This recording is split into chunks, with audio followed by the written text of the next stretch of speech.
Hello दोस्तों, आज के वीडियो में हम बात करने वाले हैं कि किसी द्विघात समीकरण के मूल क्या होते हैं, उनके मूलों और गुणांकों के बीच में क्या संबंध होता है और भी बहुत सारी चीज़ों को एग्जाम्पल की सहायता से डिटेल से समझने की कोशिश करेंगे। इसके पहले के वीडियो में मैंने डिटेल से बात किया था कि द्विघात समीकरण का क्या व्यापक रूप होता है, उसकी क्या कंडीशंस होती हैं और उस पर मैंने कुछ एग्जाम्पल लेकर उनको सॉल्व करना भी मैंने यहाँ पे सिखाया था, जो कि यहाँ पे आप देख सकते हैं। और यदि अभी तक आपने इस वीडियो को नहीं देखा है तो जाके आप इस वीडियो को भी देख सकते हैं, जो कि हमारे चैनल पे आपको मिल जाएगा। तो बिना देर किए करते हैं आज का वीडियो स्टार्ट। सबसे पहले यहाँ पे हम व्यापक रूप पे बात करते हैं, जो कि द्विघात समीकरण का होता है। तो व्यापक रूप जो होता है उसका इस प्रकार से हम लोग व्यापक रूप लिखते हैं, जिसमें क्या होता है ए एक्स स्क्वायर होता है प्लस का बी एक्स होता है प्लस का सी। ये इसका क्या होता है व्यापक रूप होता है किसी भी द्विघात समीकरण का।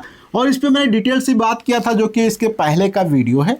अब यहाँ पे मैं एक पहले एग्जांपल से सॉल्व करता हूँ कि द्विघात समीकरण के मूल क्या होते हैं, फिर हम यहाँ पे देखेंगे मूलों के बीच में क्या संबंध होता है। तो यहाँ पे मान के चलते हैं एक एग्जांपल यहाँ पे हम लेते हैं, जो कि बहुत ही सिंपल एग्जांपल है। एक्स स्क्वायर प्लस का 5x प्लस का 6 बराबर 0 है। अब यहाँ पे इसको सॉल्व करने का बहुत आसान तरीका है। इसमें हम क्या करेंगे, यहाँ पे सबसे पहले एक्स स्क्वायर लिखेंगे और हम जानते हैं कि 3 दूनी कितना होता है 6 होता है और 3 दो क्या होता है 5 होता है। अर्थात यहाँ पे 3 + 2 लिखेंगे, यहाँ पे x हो जाएगा प्लस का 6 बराबर यहाँ पे 0 हो जाएगा। अब यहाँ पे हम क्या करेंगे, ब्रैकेट को ओपन करेंगे तो यहाँ पे क्या हो जाएगा, ब्रैकेट ओपन करने पे यहाँ पे 3x हो जाएगा, यहाँ पे क्या हो 2x हो जाएगा प्लस का 6 बराबर यहाँ पे 0 हो जाएगा। अब इन दोनों में हम क्या करते हैं, यहाँ पे कॉमन ले लेते हैं। तो इसमें देखो कॉमन क्या मिल जाएगा, x यहाँ पे मिल जाएगा। x कॉमन ले लेंगे तो यहाँ पे क्या बचेगा, x प्लस का 3 हो जाएगा। ऐसे ही यहाँ पे हम क्या करते हैं, इस वाले में 2 कॉमन ले लेते हैं। तो यहाँ पे 2 कॉमन लेंगे तो यहाँ पर भी क्या हो जाएगा, x प्लस का 3 हो जाएगा, जो कि बराबर 0 के है।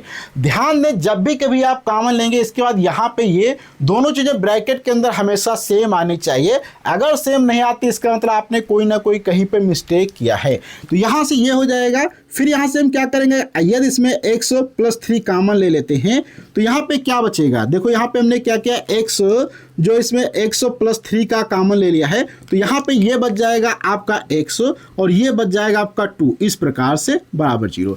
अब हम जानते हैं कि अगर दो चीज़ों का गुणनफल 0 के बराबर है तो ये अलग अलग 0 के बराबर होंगे। अर्थात यहाँ पे x प्लस 3 बराबर 0 होगा, अर्थात x बराबर यहाँ पे -3 आ जाएगा।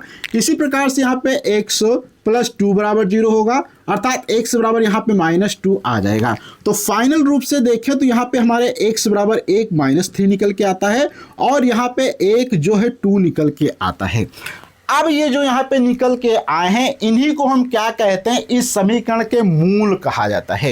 मूल कहो, चाहे इनको आप रूट कहो या इस समीकरण के हल कहो या इनके शून्य कहो, कुछ भी कहो, लेकिन सब चीज़ एक ही हैं। तो यहाँ पे ये जो होते हैं इसका मतलब है कि अगर इन में से आप चाहे इसको रखो, चाहे -2 रखो, चाहे -3 रखो, तो ये इस समीकरण को संतुष्ट करेंगे। संतुष्ट करने का क्या मतलब है, इसमें हम बात करते हैं। यदि इसका हम यहाँ पे हम क्या करते हैं, समीकरण नाम 1 दे देते हैं।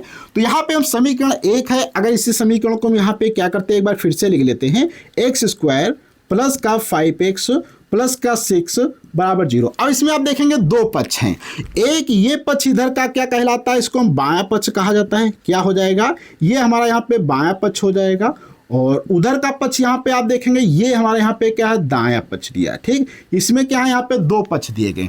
अब इसमें आप ध्यान से समझोगे, अगर बायां पक्ष में अगर आप मान कुछ भी रखो x का, अगर दायां पक्ष आ जाए इसका मतलब वो x का जो होगा मान वो इस समीकरण को संतुष्ट करेगा। तो यहाँ पे हम सिंपल से समझने के लिए क्या करते हैं, बायां पक्ष लेते हैं। तो बायां पक्ष बराबर यहाँ पे क्या हो जाएगा, देखो यहाँ पे अगर लिखा जाए बायां पक्ष जो हमारा यहाँ पे हो जाएगा आपका क्या है, एक्स स्क्वायर प्लस का 5x प्लस का 6 है। अब इसमें आप क्या करेंगे, x के जगह पे यदि यहाँ पे आप माइनस का मान लिया 2 रखते हैं, x बराबर -2 यहाँ पे हम क्या करते हैं रखने पर। ठीक, बहुत आसान शब्दों में बात करते हैं। तो x बराबर यदि आप -2 यहाँ पे रखेंगे और देखो रखते ही यहाँ पे क्या होगा, जहाँ पे x है वहाँ पे -2 रख दूँ तो क्या हो जाएगा, -2 का क्या हो जाएगा, स्क्वायर हो जाएगा प्लस 5 हो जाएगा। 5 इंटू क्या हो जाएगा, मल्टीप्लाइड में -2 प्लस का 6, यहाँ पे ये प्राप्त हो रहा है। ठीक, अब इसमें देखेंगे तो माइनस माइनस क्या हो जाएंगे प्लस, अर्थात यहाँ पे हमें क्या प्राप्त हो जाएगा 4 प्राप्त हो जाएगा। यहाँ पे माइनस प्लस माइनस कर देगा, अर्थात माइनस का यहाँ पे हमारा 10 हो जाएगा और ये प्लस का यहाँ पे क्या है 6 है। अब यहाँ पे आप ध्यान से देखेंगे तो प्लस का 6 प्लस का 4 क्या हो जाएगा 10 हो जाएगा, अर्थात यहाँ पे 10 माइनस का 10 अर्थात यहाँ पे आ जाएगा 0, जो कि यहाँ पे हमारा देखो क्या आ जाता है, ये दायां पक्ष के क्या है बराबर आ जाता है। अर्थात यहाँ पे x बराबर 2 रखने पे माइनस का दायां पक्ष आ जाता है। अतः यहाँ पे जो हमारा x बराबर 2 है वो एक समीकरण का मूल होगा या हल होगा। वैसे तो हमने निकाला ये मूल इसके सही है, लेकिन आप अगर क्रॉस चेक करना चाहते हैं तो भी यहाँ पे आप डायरेक्ट रख के चेक कर सकते हैं कि ये इसके मूल है कि नहीं सही, क्योंकि कभी कभी क्वेश्चन में पूछा भी जाता है कि जो है इसके आप उत्तर की आप जो है उत्तर जो आएगा या आंसर आएगा उसका आपका सत्यापन करना है। सत्यापन का मतलब यही होता है कि यहाँ पे अगर आप मूलों को रखेंगे तो 0 आ जाएगा। सेम यही कार्य हम यहाँ पे करने वाले हैं। यदि अब यहाँ पे हम क्या करते हैं x बराबर, इस बार हम -3 रखते हैं। क्या रखते हैं x बराबर, यहाँ पे अगर हम -3 रखने पर देखो हमें क्या प्राप्त होगा, x बराबर -3 अर्थात जहाँ पे ये आपका है यहाँ पे -3 हो जाएगा, तो -3 का स्क्वायर प्लस 5 इंटू माइनस का 3 प्लस का 6 हो जाएगा। ये यहाँ से बाएं पक्ष चल रहा, तो यहाँ पे क्या हो जाएगा 9 हो जाएगा, 5 3 15 हो जाएगा प्लस का 6 अर्थात 9 6 क्या होता है 15 होता है, माइनस का 15 हो जाएगा अर्थात यहाँ पे 0 आ जाएगा, जो कि यहाँ पे आप देख सकते हैं दायां पक्ष आपका फिर से निकल आया। अर्थात x बराबर -3 और x बराबर -2 दोनों ही क्या करते हैं समीकरण को संतुष्ट करते हैं। इस प्रकार से ये समीकरण के मूल हो गए। एक तो मैंने यहाँ पे मूल निकालना सिखा दिया, फिर मूल निकालने के बाद आपको दिखाया कि वो उसको संतुष्ट करते हैं कि नहीं करते हैं। अब यहाँ पे हम थोड़ा सा बात करते हैं कि मूलों का योगफल और गुणनफल तथा समीकरण के गुणांकों के बीच में क्या संबंध होता है। तो यहाँ पे यदि हम बात करें व्यापक जो हमारी द्विघात समीकरण होती है वो क्या होती है ax² प्लस का bx प्लस c बराबर 0 होती। अगर इसका एक मूल मान लो अल्फा हो, दूसरा मूल बीटा हो, तो यहाँ पे मूलों का अगर योगफल बात करें अर्थात अल्फा प्लस बीटा बराबर क्या होता है, तो माइनस यहाँ पे क्या होता है x का गुणांक, क्या होता है -x का गुणांक होता है, डिवाइडेड बाय में क्या होता है यहाँ पे x² का गुणांक होता है। ध्यान रखना है क्या होता है x² का गुणांक होता है। इसी प्रकार से यहाँ से अगर थोड़ा सा आगे बात करें तो क्या हो जाएगा -b बटे यहाँ पे a आ जाएगा। इसी प्रकार से मूलों का अगर योगफल की बात किया जाए तो यहाँ पे क्या होता है अचर पद होता है, क्या होता है इसमें अचर पद होता है, और डिवाइडेड बाय में क्या होता है इसके अचर पद के बटे में क्या हो जाएगा यहाँ पे x² का गुणांक। ध्यान रखना नीचे हमेशा क्या होता है x² का गुणांक आएगा अर्थात यहाँ पे c बटे a निकल के आ जाता है। ठीक, तो इस प्रकार से यहाँ से आप देखेंगे हमारे ये दो फार्मूले आ जाते हैं जो कि मूलों का गुणनफल और मूलों का योगफल के लिए। अब हम देखते हैं क्या ये जो है फार्मूला हमारा एप्लीकेबल है किसी क्वेश्चन के लिए कि नहीं। यहीं पे सेम हमने जो क्वेश्चन अभी यहाँ पे सॉल्व किया था ये वाला, कौन सा क्वेश्चन था हमारा x² प्लस का 5x प्लस का 6 यहाँ पे बराबर 0 और इसके दो मूल आए थे। मान लो अल्फा बराबर जो है यहाँ पे अगर -2 है और दूसरा मूल यहाँ पे जो बीटा है वो मान लो माइनस का यहाँ पे 3 निकल के आता है। और यहाँ पे अगर इसके नीचे हम थोड़ा सा व्यापक समीकरण को लिख दें ax² प्लस का bx प्लस c बराबर 0, तो यहाँ से आपको a b c भी प्राप्त हो जाएगा। अब देखो यहाँ से शुरुआत होती है कहानी की, तो हम करते हैं मूलों का योगफल। मूलों का योगफल बराबर क्या होता है, अभी निकाला आपने x का गुणांक, x का गुणांक यहाँ पे कितना है 5 का दिया गया, कितना दिया है 5, माइनस का लग जाएगा और उसके नीचे हाँ x का गुणांक कितना दिया है 5 दिया है, और फिर यहाँ पे अचर पद कितना दिया गया यहाँ पे देखेंगे x² का गुणांक कितना है 1, अर्थात यहाँ से मूलों का योगफल क्या अल्फा प्लस बीटा बराबर आ जाएगा। वो अल्फा बीटा अगर इधर रख दिया जाए तो -2 -3 अर्थात -5 अर्थात -5 इज इक्वल टू -5 आ जाता है।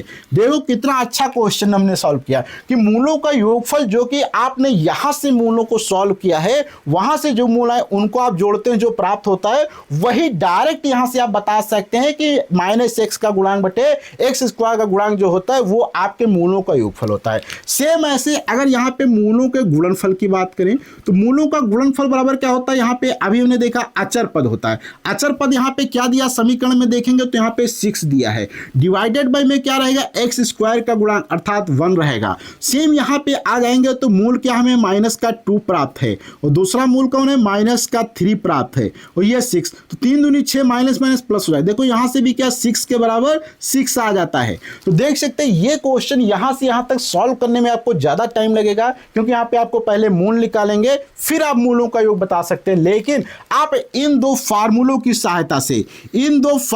सहायता से आप मूलों का योगफल और गुणनफल डायरेक्ट बता सकते हैं, क्योंकि कभी कभी क्वेश्चन एग्जाम में ऐसा पूछ लेता है जहां पे कहता है कि मूलों का योगफल और गुणनफल बताओ, तो डायरेक्ट आप इस फार्मूले का यूज करके बता सकते हैं। इसके लिए आपको ये क्वेश्चन सॉल्व करने की आवश्यकता नहीं है, क्योंकि कभी कभी कुछ ऐसे क्वेश्चन दे दिए जाते हैं जो कि काफी कॉम्प्लिकेटेड होते हैं, जिनको सॉल्व करने में काफी टाइम लग जाता है या काफी मिस्टेक भी हो जाती है। लेकिन यदि आपको ये फार्मूला पता है तो इससे कोई मिस्टेक ही नहीं होती है, क्योंकि इसमें तो डायरेक्ट दिया होता है, आपको बस यहाँ पे कंपेयर करके लिखना होता है।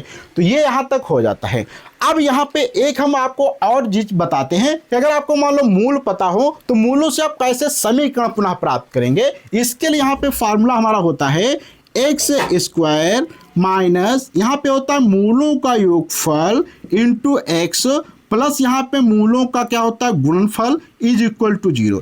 ये फार्मूला यदि आपको मालूम है तो आसानी से आप जो समीकरण भी बना सकते हैं। देखते हैं क्या समीकरण में प्राप्त होती है कि नहीं होती। जैसे कि मान लो अभी यहाँ पे हमारे मूल थे अल्फा बराबर, तो यहाँ पे मान लो अल्फा बराबर अभी हमारा कितना था -2 था, और यहाँ पे बीटा बराबर माइनस का यहाँ पे कितना दिया था 3।